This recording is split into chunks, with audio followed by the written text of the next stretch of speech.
Switch on किया, इस circuit के अंदर से विद्युत धारा प्रवाहित होने लगी है। स्विच ये वाला भी ऑन है, यहाँ से पावर दे दिया है, यहाँ तक आ चुका है। इसके अंदर हमने क्या किया, रेगुलेटर का इस्तेमाल किया है। रेगुलेटर का इस्तेमाल किया वोल्टेज को कंट्रोल करने के लिए। हमारे पास प्रतिरोध नहीं है बढ़ाने घटाने के लिए, तो ये एक तरह का परिवर्तनशील प्रतिरोध का मान बढ़ेगा तो विद्युत धारा जो वोल्टेज है वो घटेगा। हम क्या किया, स्विच बिल्कुल ऑफ है, ये इसको ऑन किया।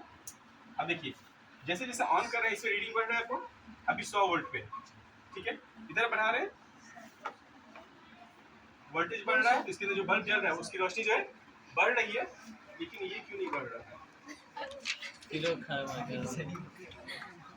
तो अभी जैसे विद्युत धारा कम है तो इसके अंदर जो अभी वोल्टेज कम है, वोल्टेज कितना है देखो, 0 है, 10 VA, वोल्टेज देखो 20 है, 20 वोल्ट है, तो इसके अंदर विद्युत धारा कम, बल्ब कम जल रहा है, कम रोशनी हो रही है, मतलब समझ लो कि इसके अंदर विद्युत धारा कम प्रवाहित हो रही है। समझने के लिए कि बल्ब स्लो जल रहा है ना, मतलब क्या हुआ कि इसके अंदर विद्युत धारा कम दिए तो करंट भी कम जा रहा है। इसका विद्युत धारा का मान बढ़ा रहे हैं, मान लीजिए कहा था कि हम 100 वोल्ट कर दिए, ठीक है।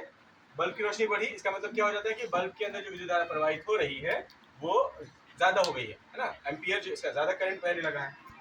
150 पे कर देते हैं, 150 पे हुआ ये, 100 और 200 के बीच में 150 पे। अब थोड़ा सा और विद्युत धारा प्रवाहित हो रही है इसके अंदर, V बढ़ा है तो क्या I बढ़ रहा है, वोल्टेज क्यों बढ़ रहा है, I क्यों बढ़ रहा है, I क्यों बढ़ रहा है, क्योंकि V बढ़ रहा है।